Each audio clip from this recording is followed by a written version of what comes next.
මේකදි කතා කරන්නේ කොහොමද තාක්ෂණය ඩිෆියුෂන් වෙන්නේ සහ ට්‍රාන්ස්ෆර් වෙන්නේ කියලා. ටෙක්නොලොජි ඩිෆියුෂන් එකක් කියන්නේ වර්ධනය වෙච්ච ටෙක්නොලොජි එකක් කොහොමද මිනිස්සු අතරට සහ බිස්නස් එකක් අතරට සහ රටක් අතරට යන්නේ කියන එක තමයි ටෙක්නොලොජි ඩිෆියුෂන් කියන්නේ. ටෙක්නොලොජි ට්‍රාන්ස්ෆර් කියන්නේ using an existing technology in new way or by a new user. කියන්නේ පවතින තාක්ෂණයක් වෙනත් දෙයකට කොහොමද එක දෙයකින් තවත් දෙයකට ට්‍රාන්ස්ෆර් වෙන්නේ කියන එක තමයි ටෙක්නොලොජි ට්‍රාන්ස්ෆර් කියලා කියන්නේ. එතකොට හිතන්නකෝ උදාහරණයක් ටෙක්නොලොජි ඩිෆියුෂන් එකට මුල් කාලේ මුළු ගමට තිබ්බ එක ටෙලිෆෝන් එකයි පස්සේ යන්න මොකද වුනේ? මේක සාමාන්‍ය දෙයක් වුණා. ඒ කියන්නේ මේක ජනතාව අතරට ගියා, රටින් රටට ගියා. දැන් අද වර්තමාන ලෝකේ අපිට දුරකථනය කියන්නේ මහා මුතු දෙයක් නෙමෙයි. අන්න ඒක තමයි ටෙක්නොලොජි ඩිෆියුෂන් කියන්නේ. ටෙක්නොලොජි ට්‍රාන්ස්ෆර් කියන්නේ ඒකට උදාහරණයක් තමයි මුල් කාලේ GPS කියන තාක්ෂණය යූස් කරේ මේ ගොඩක් යුද්ධ කටයුතු සඳහානේ. ඒකෝට මේ යුද්ධ කටයුතු ප්‍රමුඛ කරගත් GPS කියන තාක්ෂණය පස්සේ යන්න මොකද වුනේ? ෆෝන් වලට ඔටෝමොබයිල් වලට ඔන්න වගේ සෙක්ටර්ස් වලට ට්‍රාන්ස්ෆර් වුණා. අන්න ඒ වගේ දේවල් වලට අපි කියනවා ඒ කියන්නේ එක මුලින්ම ඒක යූස් කරේ එක දෙයකට පස්සේ එක දෙයකින් තව දෙයකට ට්‍රාන්ස්ෆර් වුණා. අන්න ඕකට අපි කියනවා ටෙක්නොලොජි ට්‍රාන්ස්ෆර් කියලා. ඒතකොට ටෙක්නොලොජි ඩිෆියුෂන් and ට්‍රාන්ස්ෆර් කියන ඔන්න ටික ඔන්න දෙක ගැන තමයි උඩදී කතා කරන්නේ. එතකොට මොකක්ද ගවර්මන්ට් එකේ රෝල් එක මේ ටෙක්නොලොජි එක ට්‍රාන්ස්ෆර් වීම සම්බන්ධව සහ මේ ටෙක්නොලොජි පැතිරීම සම්බන්ධව රජයක් විදියට මොනවද කරන්න ඕනේ කියන එක තමයි මෙතන කතා වෙන්නේ. රජයක් විදියට ටෙක්නොලොජි එක වර්ධනය වෙන්න නම් ඒක ට්‍රාන්ස්ෆර් කරන්න නම් රජයක් විදියට ෆන්ඩ් එක රජයක් විදියට ණය දෙන්න ඕනේ. ඒගොල්ලන්ගේ දිරිමත් කරන්න ආර්ථික වශයෙන් ඒගොල්ලන්ට තැනක් හදලා දෙන්න ඕනේ. ඔය වගේ දේවල් කරන්න ඕනේ රජයක් විදියට. ඒ වගේම ඒ ඉනෝවේෂන් අයිඩියා තියෙන මිනිස්සුන්ගේ ප්‍රොපර්ටි ආරක්ෂා කරන්න ඕනේ. උදාහරණයක් විදියට ඒගොල්ලන්ට ට්‍රේඩ් මාර්ක් ප්‍රොටෙක්ෂන් එකක් ඒගොල්ලන්ට නීති රීති සම්පාදනය කරන්න ඕනේ. උදාහරණයක් විදියට අපිට පුළුවන් අර බුද්ධිමය දේපල පනත ඔන්න වගේ දේවල් රජයක් විදියට ආන් තිනවා. ඒ වගේම පේටන් කියන සංකල්පය හදලා දීලා තිනවා. ඔන්න වගේ දේවල් රජයක් විදියට කරන්න ඕනේ. ඊට පස්සේ ට්‍රේනින් ඇන්ඩ් එඩියුකේෂන් නව පවතින තාක්ෂණය පිළිබඳ මිනිසුන්ට ඒ පිළිබඳ ඉන්ට්‍රස්ට් එකක් තියෙන මිනිසුන්ට ට්‍රේන් එකක් සහ අදාළ රිසර්ච් ෆැසිලිටීස් ගවර්න්මන්ට් එකක් විදියට දෙන්න ඕනේ.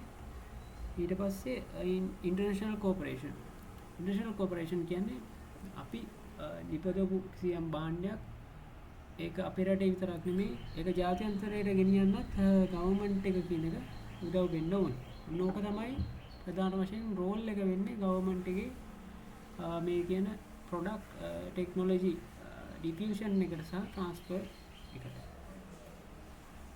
ඊට පස්සේ in the diffusion of innovation curve එක ගැන කතා කරනවා. මෙන්න මේකේ ප්‍රධාන අවධි පහක් තියෙනවා. පළවෙනි කට්ටිය තමයි invaders-ලා, අනිත් එක තමයි early adapters, early majority, late majority and laggards.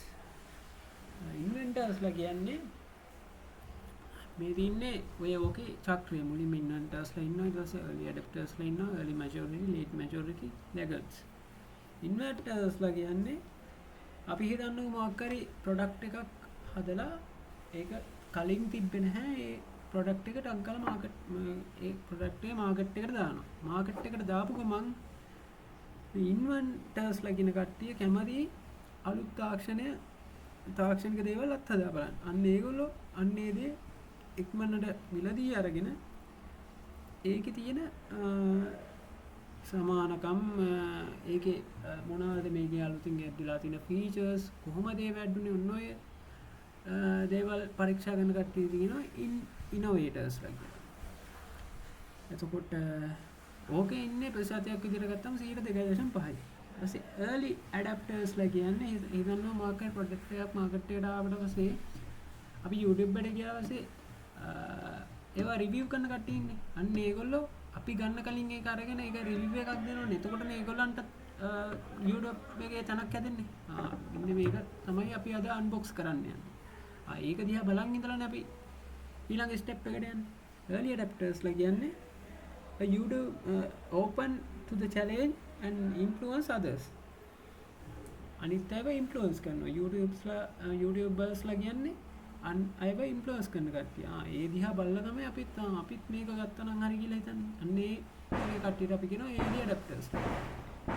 early majority කියන්නේ අපි රිවියස් බලලා කියන්නේ මාකට් එක මොකක්ද ෆෝන් එකක් හරි මොකක් ගැජට් එකක් ආවට පස්සේ ඒකේ රිවියස් බලලා ඒ රිවියස් බලලා ඒක ඉක්මනට ගන්න කටයුතු කරන කට්ටියට අපි කියනවා early majority කියලා. late majority කියන්නේ දැන් ඒක ඇවිල්ලා ඉවරයි. දැන් ෆෝන් එකක් වගේ හිතන්නකෝ iPhone 13 ඔය වගේ බ්‍රෑන්ඩ් එකක් ඒක ඇවිල්ලා ඉවරයි. කාලයකට කලින් ඒක ආවා. ඒක හොඳයි කියලා ඒ කියන්නේ අනිත් අයගේ රිවියුස් දැකලා අනිත් අය පාවිච්චි කරන විදිය දැකලා තමනුත් අනිත් අයගේ පාවිච්චි කරලා අත්දැකීම් අරගෙන ඒ ඉතින් මිලදී ගන්න යනවා නම් අන්න ඒ අයට කියනවා late majority කියලා. ඊට පස්සේ laggards ලා කියන්නේ ඒගොල්ලන්ට ඒක එච්චර වටින්නේ නැහැ. ඒගොල්ලෝ ඒක උදෙක් භාවිතයක් උදෙසා පමණක් යූස් කරන කට්ටියට අපි කියනවා laggards ලා. ඒගොල්ලෝ දැන් හිතන්නකෝ දැන් iPhone ගත්තොත් iPhone වල 7 plus 7 වගේ බ්‍රෑන්ඩ් එකක් ගත්තොත් ඒක ඇවිල්ලා සෑහෙන පරණයිනේ. බට් ඒක තාම ගන්න කට්ටිය ඉන්නවනේ. එනේ ඉච්චර පරණ වලත් ඒක තාම ගන්න කට්ටිය ඉන්නවා. සමහර විට ඒගොල්ලෝ කැමති වෙන්න පුළුවන් නැත්නම් මුදල් ප්‍රශ්නයක් හින්දා වෙන්න පුළුවන්. ඒගොල්ලෝ හුඟක් පහුවෙලා තමයි ඒ බාණ්ඩේ මිලදී ගන්න. ඒ වගේ අයට කියනවා laggards ලා කියලා. නොයේ ටික ගැන තමයි කතා කරන්නේ. ඕකේ. ඊට පස්සේ මොනවාද ෆැක්ටර්ස් ඉනෝවේෂන් කියන්නේ ඉනෝවේෂන් එකකට මිනිස්සු ඉනෝවේෂන් එකක් වැළඳ ගන්න බලපාන ෆැක්ටර්ස් තමයි ඔය කොහොම මේ ඔතන කතා වෙන්නේ. පළවෙනි එක තමයි relative advantages. හිතන්නකෝ උදාහරණයක් විදිහට කලින් සූත්‍රිකා බල්බ් යූස් කරපු මිනිස්සු දැන් වෙද්දි LED වලට ඇවිල්ලා තියෙනවනේ. අන්න කලින් තාක්ෂණයට වඩා කලින් ඉනෝවේෂන් වලට වඩා පස්සේ ආපු ඉනෝවේෂන් එකේ තියෙන cost saving එක convenience එක ඒකේ තියෙන benefits දිහා බලලා ඒගොල්ලෝ ඒකට adoption වෙන්න පුළුවන්. අන්න ඒකට අපි කියනවා relative advantages කියලා. ඊට පස්සේ ඕකේ තව තියෙනවා trialability. trialability කියන්නේ හිතන්නකෝ අපේ සමහර softwares ගත්තට පස්සේ ඒකේ trial version එකක් තියෙනවනේ. දවස් 30ක trial එකක් තියෙනවා. ඒතකොට අපි දවස් 30 ඇතුළත අපිට ඒක use කරන්න පුළුවන්. ඒ use කරද්දී අපිට මේක ගැලපෙනවා කියලා හිතෙනවා නම් අපිට පුළුවන් ඒ ඉනෝවේෂන් එක හරි අදාළ ප්‍රොඩක්ට් එක අපිට මිලදී ගන්න. එතකොට මිනිස්සු ඒකට ඇඩොප්ට් වෙන්න තව එක සාධකයක් තමයි trialability එක. ඊට පස්සේ observability කියන්නේ can other see the benefits of the innovation. අනිත් අර දකින්න පුළුවන් ඒකේ තියෙන කියන්නේ තව කෙනෙක් ගත්ත හිතන්නකෝ ඉලෙක්ට්‍රික් බයික් එකක් ඔන්න එක්කෙනෙක් පැදගෙන යනවා. අපිට පුළුවන් මේ මිනිස්සයාගේ ඒ ගත්ත දේ දිහා බලලා මේක මේ මම පාවිච්චි කරන තෙල් ගහන එකට වඩා සෑහෙන මේ පියදම අඩුයිනේ. තෙල් වලට යන වියදම මෙතනින් අඩුයිනේ කියලා ඔබ්සර්ව් කරලා අපිට පුළුවන් නව ඉනෝවේෂන් එකට ඇඩැප්ට් වෙන්න. ඔන්න ඔය වගේ ෆැක්ටර්ස් තියෙනවා මේ ඔකේ තියෙනවා 5ක් 6ක් විතර. පොඩ්ඩක් ෆැක්ටර්ස් 3-4ක් බලා ගන්න. ඊට පස්සේ ඕපන් ඉනෝවේෂන්. ඕපන් ඉනෝවේෂන් එක කියන්නේ මොකක්ද? ඕපන් ඉනෝවේෂන් එක කියන්නේ ඒක ඉන්ටර්නල් ඕගනයිස් එක ඇතුලේ කට්ටියට විතරක් නෙමෙයි එක්ස්ටර්නල් පාටිස් වලට සම්බන්ධ වෙලා ඉනෝවේෂන් සිද්ධ කරන්න පුළුවන් ඉනෝවේෂන් වලට අපි කියනවා ඕපන් ඉනෝවේෂන්ස් කියලා. උදාහරණයක් විදිහට කම්පැනි ඇතුලේ යම්කිසි ඉනෝවේෂන් එකක් කරනවට වඩා ඒ කම්පැනි මොකක් හරි ට්‍රබල් එකක් තියෙනවා නම් ඒක සෝල්ව් කරගන්න අපිට පුළුවන් සමහර යුනිවර්සිටීස් වලට මෙන්න මේ ප්‍රොබ්ලම් එක ගෙනින්න. එතකොට ඒ යුනිවර්සිටි එකේ ඉන්න ස්ටුඩන්ට්ස්ලා යූස් කරලා අපිට පුළුවන් මේ ඉනෝවේෂන් මේ ට්‍රබල් මේ ප්‍රශ්නට ඉනෝවේෂන් විසඳුමක් ලබා ගන්න. එතකොට මෙන්න මේ ක්‍රමයට අපි කියන ඕපන් ඉනෝවේෂන් කියලා. එතකොට මේක ෆ්ලෙක්සිබල් වැඩි, මේකට යන කාලය අඩුයි. එතකොට වැලියබල් අයිඩියාස් එනවා ඉන්සයිඩ් ඕගනයිසේෂන් එකට වඩා අවුට්සයිඩ් එකේ. ඔය වගේ දේවල් ඕකේ වාසි. ඔය ටික ගැන තමයි ඔතන කතා කරන්නේ.